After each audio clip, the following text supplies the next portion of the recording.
तो दोस्तों आज तारीख हो गई है 19 नवंबर की, साथ ही में दिन है शनिवार का, वहीं हिंदी तारीख है कृष्णा दशमी और महीना चल रहा है माघशीर्ष का। तो आइए बिना देर किए फटाफट से जानते हैं आज की ताजा खबरें और मुख्य समाचार। लेकिन दोस्तों वीडियो में आगे बढ़ने से पहले एक छोटी सी रिक्वेस्ट है कि अगर अभी तक आपने हमारे यूट्यूब चैनल सब कुछ सीखो जानो को सब्सक्राइब नहीं किया है तो सब्सक्राइब करके बेल का आइकन जरूर दबाएं, क्योंकि हम आपके लिए रोजाना ही लेके आते हैं देश दुनिया की ताजा खबरें, मुख्य समाचार और सरकारी खबरें। तो ये रही पहली बड़ी खबर, मत खरीदे कार और फ्रिज, आने वाली है भयंकर मंदी। दुनिया के दूसरे सबसे अमीर आदमी जेफ बेजोस का बयान। जी हाँ, दुनिया में बढ़ती महंगाई और तेजी से बड़ी कंपनियों द्वारा की जा रही छंटनी ने आम जनता को आगे की योजना को लेकर सोचने पे मजबूर कर दिया है। हाल ही में दुनिया के तीसरे सबसे अमीर आदमी और अमेज़न के फाउंडर जेफ बेजोस ने कहा है कि आम जनता किसी भी बड़े फैसले, खास करके गाड़ी या घर की जरूरत की किसी महंगे सामान को खरीदने से पहले सही से सोच समझ लें, क्योंकि आने वाले दिनों में भयंकर मंदी आने जा रही है। साथ ही जेफ बेजोस ने अरबपति उपभोक्ताओं को सलाह दी है कि वो अपनी नकदी को सुरक्षित रखें और छुट्टियों के मौसम में फालतू के खर्चे से बचें। एक मीडिया से बातचीत में जेफ बेजोस ने सिफारिश की है कि आर्थिक स्थिति बिगड़ने के जोखिम को देखते हुए फिलहाल कार या फ्रिज या इस तरह की जो बड़ी खर्चे वाली चीजें हैं उनसे बचना चाहिए। साथ ही में जेफ बेजोस ने यह भी कहा है कि यदि आप एक बड़ी स्क्रीन टीवी खरीदने के बारे में सोच रहे हैं तो शायद इसे फिलहाल के लिए रोक देना चाहिए और जो नकदी है उसे संभाल के रखना चाहिए, आने वाले समय में ये काम आएगा। कुल मिलाकर आसान सी भाषा में कहें तो ऐसी आशंका जताई गई है कि आने वाले दिनों में भयंकर मंदी आ सकती है, यानी कि कई लोगों की नौकरियां जा सकती हैं, मुनाफा कम हो सकता है, पैसे की बहुत ज्यादा किल्लत हो सकती है। हालांकि ये सभी आशंकाएं हैं। आइए हम बढ़े अगली खबर की तरफ। अब दिल्ली एनसीआर में लॉन्च हुआ जियो 5G, साथ ही में नोएडा, गुरुग्राम, गाजियाबाद और फरीदाबाद में भी शुरू हुई है service. Free unlimited 5G data भी दे रही है कंपनी। जी हाँ, देश की सबसे बड़ी टेलीकॉम कंपनी यानी कि रिलायंस जियो ने अभी हाल ही में बीते शुक्रवार 18 नवंबर को दिल्ली के बाद एनसीआर के दूसरे शहरों में जैसे कि गुरुग्राम, नोएडा, गाजियाबाद और फरीदाबाद में भी अपनी ट्रू 5G सर्विस शुरू कर दी है। इस तरह से कंपनी अब दिल्ली समेत एनसीआर एरिया में ट्रू 5G सर्विस देने वाली एकमात्र टेलीकॉम ऑपरेटर बन गई है। दोस्तों आपको बता दें, जियो तेजी से देश में ट्रू 5G नेटवर्क को रोल आउट कर रही है। वैसे आप नहीं जानते हैं तो आपको बता दें,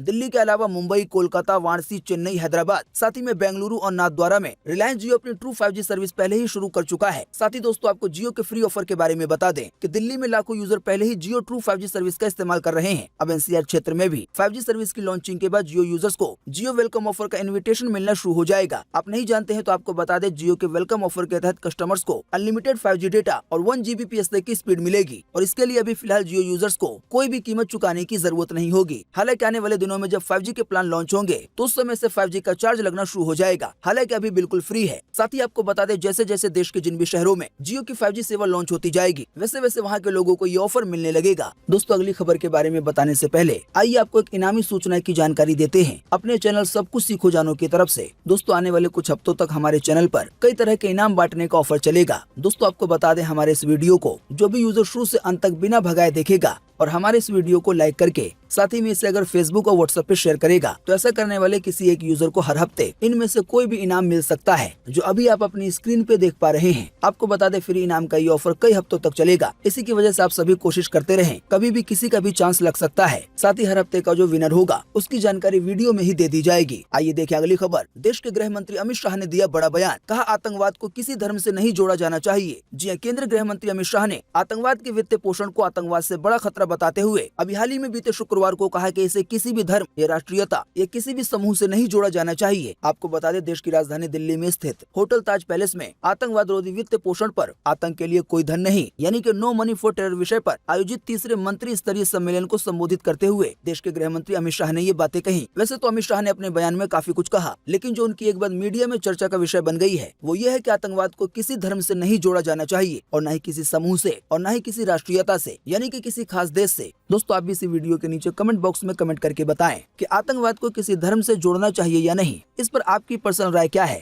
क्या आप देश के गृह मंत्री अमित शाह से सहमत हैं या असहमत हैं? नीचे कमेंट बॉक्स में अपना जवाब जरूर लिखें। आपके दिए गए जवाब से काफी कुछ पता चलता है। आइए बढ़े अगली खबर की तरफ। श्रद्धा के चेहरे पे चोटों की पहली तस्वीर आई सामने। दोस्त ने किया है दावा कि आफ्ताब ने श्रद्धा को बेरहमी से पीटा था। साथ ही में आया है कोर्ट का आदेश के 5 दिन के अंदर कराए नार्को टेस्ट। जी हाँ, श्रद्धा मर्डर केस में एक तस्वीर सामने आई है। फोटो में श्रद्धा के चेहरे पर चोटों के निशान नजर आ रहे हैं। रिपोर्ट्स के मुताबिक ये फोटो श्रद्धा के एक दोस्त ने शेयर की है। साथ ही उसने दावा किया है कि 2 साल पहले दिसंबर 2020 में आफ्ताब ने श्रद्धा को बेरहमी से पीटा था। उसके बाद ही श्रद्धा को ये चोटें आई थी। दोस्तों आप नहीं जानते हैं तो आपको बता दें, श्रद्धा और आफ्ताब दोनों सन 2019 से रिलेशन में थे। 28 साल के आफ्ताब ने बीते 18 मई 2022 को श्रद्धा का मर्डर कर दिया था और उसके 35 टुकड़े करके जंगल में फेंक दिए थे। इस केस से जुड़ा एक ताजा अपडेट आया है जिसमें ये बताया गया है कि लगातार चौथे दिन पुलिस महरौली के जंगलों में श्रद्धा के बॉडी पार्ट्स की तलाश करने गई। साथ ही आफ्ताब ने पुलिस पूछताछ में कबूल किया है कि उसने पहचान छिपाने के लिए श्रद्धा का चेहरा जला दिया था। ताजा जानकारी के मुताबिक अब तक पुलिस को बॉडी के 13 टुकड़े मिले हैं। हालांकि अभी फिलहाल ये कंफर्म नहीं है कि ये बॉडी के टुकड़े आफ्ताब की गर्लफ्रेंड यानी कि श्रद्धा के ही हैं। जानकारी के मुताबिक चेक करने के लिए इनका डीएनए टेस्ट करवाया जा रहा है। इस केस से जुड़ी एक और खबर आई है, देखें अपनी स्क्रीन पर। कसाई आफ्ताब कितना बेरहम है, इस बात के सबूत मिले हैं व्हाट्सएप चैट से। जो इसे पढ़ रहा है उसका दिल दहल जा रहा है। जी हां, मुंबई की श्रद्धा वाकर की हत्या के मामले में पुलिस रोज नए खुलासे कर रही है। ताजा जानकारी के मुताबिक अब इसी कड़ी में श्रद्धा के ऑफिस के दोस्त के साथ हुई चैट सामने आई है। चैट में हुई बातचीत को पढ़कर ये साफ नजर आ रहा है कि आफ्ताब पूनावाला श्रद्धा के ऊपर कितना जुल्म करता था। लोगों के सामने ये जो चैटें आई हैं, वो आफ्ताब की दरिंदगी की कहानी चीख चीख के बयान कर रही हैं। श्रद्धा ने चैट में हुई बातचीत में लिखा है कि पिटाई की वजह से उसे काफी चोट लगी है और उसका ब्लड प्रेशर लो हो गया है। साथ ही में श्रद्धा ने चैट में बताया कि मैं कल की पिटाई की वजह से बेड से उठ तक नहीं पा रही हूँ। इन बातों के साथ ही श्रद्धा ने चैट में चेहरे पे आई चोट की फोटो को भी दोस्तों को व्हाट्सएप किया था।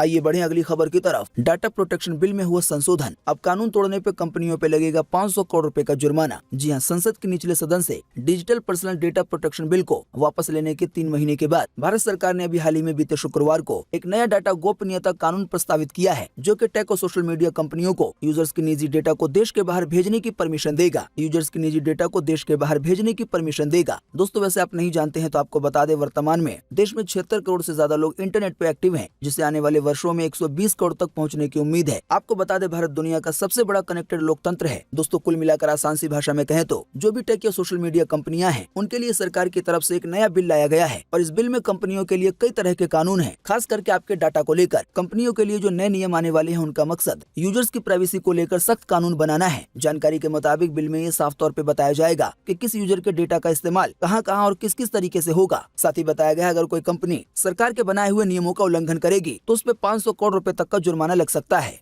देखिए अगली खबर। सावरकर पे राहुल का बयान तोड़ सकता है कांग्रेस और शिवसेना का गठबंधन, उद्धव गुट के नेता बोले कि नेतृत्व फैसला लेगा। जी हां, वीर सावरकर पर कांग्रेस नेता राहुल गांधी के बयान से महाराष्ट्र में राजनीति तेज हो गई है। राहुल के बयान के बाद उद्धव ठाकरे गुट वाली शिवसेना कांग्रेस से गठबंधन तोड़ सकती है। उद्धव गुट के नेता अरविंद सावंत ने कहा है कि हम राहुल गांधी के बयान से सहमत नहीं हैं। हम सावरकर की इज्जत करते हैं और उनके खिलाफ कुछ भी सुनना पसंद नहीं है। साथ ही महाराष्ट्र के पूर्व मुख्यमंत्री यानी कि उद्धव ठाकरे ने भी राहुल गांधी के इस बयान से असहमति जताई है। उन्होंने कहा है कि हमारे मन में वीर सावरकर के लिए बहुत सम्मान है और इसे मिटाया नहीं जा सकता। साथ ही उद्धव ठाकरे ने केंद्र सरकार से सवाल किया कि वो वीर सावरकर को भारत रत्न क्यों नहीं दे देते। तो दोस्तों, महाराष्ट्र में राजनीति का पारा ऊपर चढ़ गया है, कभी भी कुछ भी फैसला आ सकता है। देखिए अगली खबर। अयोध्या में ये क्या हो गया, अस्पताल परिसर में अधेड़ की हुई मौत, कुत्तों ने नोच डाला शव, दोनों आंखें हैं गायब। जी, अयोध्या जिला महिला अस्पताल परिसर में महीनों से इधर उधर हो रहे एक लावारिस अधेड़ की गुरुवार को मौत हो गई। जानकारी के मुताबिक रात भर उसके शव को कुत्ते नोचते रहे। सुबह तक उसकी दोनों आंखें तक गायब हो गई, लेकिन किसी को इसकी भनक तक नहीं लगी। बाद में राहगीरों ने बीते शुक्रवार सुबह इसकी सूचना पुलिस को दे दी। पुलिस ने अब शव को कब्जे में लेकर चीर घर में रखवाया है। देखें अगली खबर। हिंदी बोलने पे सुप्रीम कोर्ट में याचिकाकर्ता को रोका गया, जज बोले इंग्लिश में बोलो। आपको बता दें, सुप्रीम और हाई कोर्ट दोनों में ही होती है अंग्रेजी में सुनवाई। जी हां, देश के सबसे बड़े कोर्ट यानी कि सुप्रीम कोर्ट में एक याचिकाकर्ता को उसकी बात कहने से रोक दिया गया। शंकर लाल शर्मा नाम के याचिकाकर्ता अपनी बात रख रहे थे, तभी जज उन्हें रोकने लगे। शर्मा हाथ जोड़कर अपनी बात कहते रहे और वो सभी बातें हिंदी भाषा में कह रहे थे। हालांकि सुनवाई कर रहे दोनों जजों को हिंदी नहीं आती थी। दोस्तों, वैसे आप नहीं जानते हैं तो आपको बता दें, सुप्रीम कोर्ट और हाई कोर्ट में सुनवाई सिर्फ अंग्रेजी में होती है। असल में इन कोर्टों में देश के किसी भी हिस्से से जजों को नियुक्त कर दिया जाता है। जाहिर बात है, अगर वो कर्नाटक या तमिलनाडु के साइड के होते हैं तो उन्हें हिंदी काफी कम आती है, ये आती ही नहीं है। तो बस यही कारण रहा। देखिए अगली खबर। आने वाले 7 सितंबर से शुरू होगा संसद का शीतकालीन सत्र और ये चलेगा 29 दिसंबर तक। जी हां, संसद का शीतकालीन सत्र आने वाले 7 दिसंबर से शुरू होगा और ये 29 दिसंबर तक चलेगा। केंद्रीय संसदीय कार्य मंत्री प्रहलाद जोशी ने बीते शुक्रवार को इसकी जानकारी दी है। उन्होंने कहा है कि संसद का शीतकालीन सत्र 7 से 29 दिसंबर तक चलेगा। जाहिर बात है, इस दौरान देश में कई बड़े बदलाव देखने को मिल सकते हैं। वैसे आप नहीं जानते हैं तो आपको बता दें, संसद के सत्र के दौरान कई ऐसे कानून होते हैं जिनमें बदलाव किया जाता है या कई नए कानूनों को लागू किया जाता है या कई बार किसी पुराने कानून को हटाया भी जाता है। तो 7 से 29 दिसंबर का समय काफी अहम होगा देश के लिए, लेकिन ज्यादा चिंता करने वाली बात नहीं है। हम आपको रोजाना की ताजा अपडेट देते रहेंगे। देखिए अगली खबर। बीसीसीआई ने सीनियर सिलेक्शन कमेटी की बर्खास्त चेतन शर्मा समेत सभी सिलेक्टर्स को हटाया। अब आने वाले 28 नवंबर तक नए सिलेक्टर्स के लिए एप्लीकेशन मांगी है। जी हां, बीसीसीआई ने ने टीम इंडिया की सीनियर सिलेक्शन कमेटी को बर्खास्त कर दिया है। न्यूज एजेंसी के मुताबिक अभी हाल ही में कुछ समय पहले बीसीसीआई द्वारा ये फैसला लिया गया। जानकारी के मुताबिक पूर्व तेज गेंदबाज चेतन शर्मा समेत सभी सिलेक्टर्स को हटा दिया गया है, यानी कि अब टीम में खिलाड़ियों को तय करने के लिए नए सिलेक्टर्स की टीम बनाई जाएगी। दोस्तों, शायद आप जानते होंगे अभी हाल ही में T20 वर्ल्ड कप के सेमीफाइनल में टीम इंडिया को इंग्लैंड के हाथों 10 विकेट की हार का सामना करना पड़ा था। जानकारी के मुताबिक इसके बाद ही टीम सिलेक्शन पे सवाल उठ रहे थे और अब ये बड़ा फैसला आया है। देखिए अगली खबर, पंजाब कैबिनेट ने दी पुरानी पेंशन योजना को मंजूरी। आइए बताएं अधिक जानकारी। जी हां, पंजाब की भगवंत मान कैबिनेट ने 2004 में बंद की गई पुरानी पेंशन योजना को दोबारा चालू कर दिया है, यानी कि इसको मंजूरी दे दी है। जानकारी के मुताबिक सीएम भगवंत मान ने कहा है कि उनकी अध्यक्षता में हुई कैबिनेट की बैठक में गन्ने के लिए 380 रुपए प्रति क्विंटल के हिसाब से दाम तय करने की अधिसूचना को भी मंजूरी दी गई है। मंत्रिमंडल की बैठक के बाद भगवंत मान से जब पुरानी पेंशन योजना के बारे में पूछा गया तो उन्होंने कहा कि मंत्रिमंडल ने पुरानी पेंशन योजना को मंजूरी दे दी है, तो आने वाले दिनों में पंजाब के लोगों को ये पेंशन का फायदा मिलने वाला है। देखिए अगली खबर, उत्तराखंड के चमोली में 12 यात्रियों की हुई मौत। एसयूवी 700 मीटर गहरी खाई में गिरी, कुछ लोग छत पे बैठे थे। जी हां, उत्तराखंड के चमोली में बीते शुक्रवार दोपहर 3:30 बजे एक एसयूवी करीब 700 मीटर गहराई खाई में गिर गई। जानकारी के मुताबिक इस हादसे में 12 लोगों की मौत हो गई, जबकि 4 लोग घायल हुए हैं। मरने वालों में 2 पुरुष और 2 महिलाएं शामिल हैं। 2 से 3 लोग तो छत पे भी बैठे हुए थे। छत पे बैठे लोगों को गंभीर चोटें आई हैं। जानकारी के मुताबिक उत्तराखंड के सीएम पुष्कर सिंह धामी ने इस हादसे पे शोक जताया है और मरने वाले के परिजनों को 2-2 लाख रुपए की आर्थिक मदद देने का ऐलान किया है। देखिए अगली खबर, प्रेमिका को छत से फेंकने वाले के साथ हुआ एनकाउंटर। पुलिस ने सुफियान के पैर में गोली मारी। जी हां, लखनऊ में लड़की को 4थी मंजिल से फेंकने के आरोपी सुफियान को पुलिस ने मुठभेड़ में पकड़ लिया है। जानकारी के मुताबिक उसके दाएं पैर पे गोली लगी है और अब उसे यानी कि आरोपी को KGMU के ट्रॉमा सेंटर में भर्ती कराया गया है। जानकारी के मुताबिक अभी हाल ही में बीते शुक्रवार सुबह ही पुलिस कमिश्नर की ओर से सुफियान पर 25,000 का इनाम घोषित किया गया था। आपको बता दें, सुफियान और उसका परिवार मंगलवार रात घटना के बाद से ही फरार था। बताया गया है पहले फायरिंग की शुरुआत सुफियान ने की थी, तो पुलिस ने भी जवाब में गोली चलाई, जिससे वो घायल हो गया है। देखिए अगली खबर, बीते रोज भारत और न्यूजीलैंड का मैच बारिश के कारण हुआ रद्द। दोनों की टीमों के खिलाड़ियों ने फुटबॉल खेल के टाइम पास किया। अब दूसरा मैच होगा आने वाले 20 नवंबर को। जी हां, भारत और न्यूजीलैंड के बीच पहला T20 मैच बारिश की वजह से रद्द कर दिया गया है। ऑस्ट्रेलिया में T20 वर्ल्ड कप के बाद भारतीय टीम पहला मुकाबला खेलने उतरी थी। साथ ही इसी दौरान दोनों टीमों के खिलाड़ी ड्रेसिंग रूम में फुटबॉल खेल के टाइम पास करते नजर आए। बीसीसीआई ने इनका वीडियो शेयर किया है। जानकारी के मुताबिक इस सीरीज का अब दूसरा मैच आने वाले 20 नवंबर को होगा। देखिए अगली खबर, आज 19 नवंबर 2022 को पूरे देश में ये रहेगा मौसम का हाल। मौसम विभाग ने जारी किया है मौसम का पूर्वानुमान। जी हां, मौसम विभाग के अनुसार अगले 24 घंटे के दौरान यानी कि आज 19 नवंबर को उत्तर पश्चिमी और मध्य पूर्वी भारत में न्यूनतम यानी कि कमी वाले तापमान में मामूली गिरावट देखी जा सकती है। वहीं अगर बारिश की बात की जाए तो आज 19 नवंबर को गिलगित बल्टिस्तान, मुजफ्फराबाद, लद्दाख और जम्मू कश्मीर में हल्की बारिश के साथ बर्फबारी हो सकती है। इसके अलावा भी आज 19 नवंबर को हिमाचल प्रदेश में हल्की बारिश और बर्फबारी हो सकती है। इसके बाद अंडमान निकोबार और द्वीप समूह में भी हल्की से मध्यम बारिश आज हो सकती है। साथ ही केरल में भी हल्की बारिश की संभावना जताई गई है। तो दोस्तों, अभी हमने आपको जिन भी शहरों, जिन भी राज्यों के नाम बताए हैं बारिश को लेकर, उनको छोड़कर पूरे देश में मौसम सूखा बने रहने की संभावना है। देखिए अगली खबर, जिंदा होने का सबूत देने कचहरी आए बुजुर्ग की हुई मौत। अफसरों ने 6 साल पहले कागजों में मरा हुआ बता दिया था। जी हां, यूपी के संत कबीर नगर में खुद को जिंदा साबित करने कचहरी पहुंचे 70 साल के बुजुर्ग ने सरकारी अफसरों के सामने दम तोड़ दिया। जानकारी के मुताबिक खिलई नाम के बुजुर्ग पिछले 6 साल से कागजों में दर्ज अपनी मौत के खिलाफ लड़ रहे थे। इसी लड़ाई के अंतिम चरण में उन्हें अफसरों के सामने पेश होकर खुद को जिंदा साबित करना पड़ा। देखिए अगली खबर, एवलांच की चपेट में आकर 3 जवान हुए शहीद। कश्मीर के माचिल सेक्टर में हुआ है यह हादसा। जी हां, जम्मू कश्मीर के माचिल में अचानक हुए एवलांच के बाद बर्फ में दबकर देश के 3 जवान शहीद हो गए हैं। तीनों जवान 56 राष्ट्रीय राइफल्स के थे। देखिए अगली खबर, पूर्व प्रधानमंत्री अटल बिहारी वाजपेयी का रोल निभाएंगे पंकज त्रिपाठी। पोस्ट शेयर करके कहा है कि इस किरदार को निभाना मेरे लिए गर्व की बात होगी। जी हां, बॉलीवुड में अटल बिहारी वाजपेयी के जीवन पर आधारित एक फिल्म बनाई जा रही है। जानकारी के मुताबिक ये फिल्म उल्लेख एनपी की किताब the untold Vajpayee politician and paradox पे बेस्ड है। ताजा जानकारी के मुताबिक अब हाल ही में खबर आई है कि मैं रहूं ना रहूं ये देश रहना चाहिए फिल्म के पूर्व प्रधानमंत्री का रोल पंकज त्रिपाठी निभाने वाले हैं। यानी कि इस मूवी का नाम होगा मैं रहूं ना रहूं ये देश रहना चाहिए। तो इस मूवी में अटल बिहारी वाजपेयी का किरदार दिग्गज एक्टर पंकज त्रिपाठी निभाने वाले हैं। देखिए अगली खबर, लाइगर मूवी के डायरेक्टर और प्रोड्यूसर पे ईडी की हुई मार। फिल्म में विदेशी फंडिंग इस्तेमाल होने का है शक। अभी हाल ही में 12 घंटे तक चली है पूछताछ। जी हां, लाइगर फिल्म के डायरेक्टर पुरी जगन्नाथ और प्रोड्यूसर चार्मी कौर को हाल ही में ईडी ने पूछताछ के लिए अपने ऑफिस बुलाया। जानकारी के मुताबिक ईडी यानी कि प्रवर्तन निदेशालय ने दोनों को उनकी आखिरी रिलीज फिल्म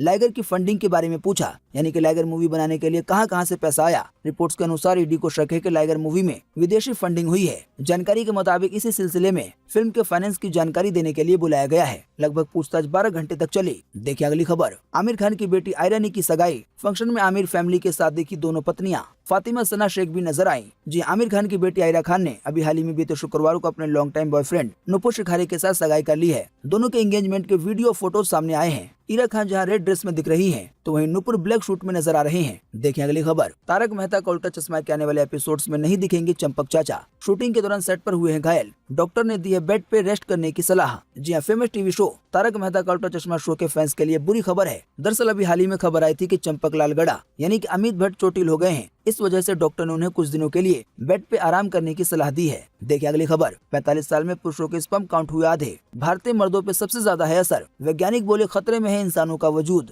जी हां, भारत समेत दुनिया भर के पुरुषों का स्पर्म काउंट पिछले 45 सालों में आधे से ज्यादा कम हो गया है। इससे जुड़ी रिसर्च में शामिल वैज्ञानिक हेगाई लेविन का कहना है कि सबसे ज्यादा असर भारतीय मर्दों के स्पर्म काउंट पर देखने को मिल रहा है। देखिए अगली खबर। सिद्धू मूसेवाला के माता पिता गए इंग्लैंड, बेटे के हत्यारों पर एक्शन न लेने की वजह से है नाराज। परिवार को इंसाफ दिलाने के लिए यूके में होगी साइकिल रैली। जी हां, पंजाबी सिंगर सिद्धू मूसेवाला की माता चरण कौर और पिता बलकौर सिंह अभी हाल ही में बीते शुक्रवार को इंग्लैंड यानी कि यूके के लिए रवाना हो गए। उन्होंने चंडीगढ़ से फ्लाइट ली। मूसेवाला के माता पिता की विदेश जाते हुए तस्वीरें सामने आने के बाद मूसेवाला के फैंस में हलचल सी मच गई है। मूसेवाला के पिता बलकौर सिंह ने पिछले महीने ही अपने बेटे हत्यारों के खिलाफ एक्शन लेने के लिए पंजाब सरकार को 1 माह का अल्टीमेटम दिया था। तो दोस्तों, आज 19 नवंबर 2022 की यही मुख्य समाचार और बड़ी खबरें थी। उम्मीद करते हैं इससे आपको काफी कुछ जानकारी मिली होगी। हम बस इसके बदले में आपसे इतना ही चाहते हैं कि आप इस वीडियो को लाइक कर दें और शेयर कर दें, क्योंकि आपका लाइक और शेयर करना ही होता है हमारी मेहनत का फल। वीडियो देखने के लिए आपका बहुत बहुत धन्यवाद। Thanks for watching.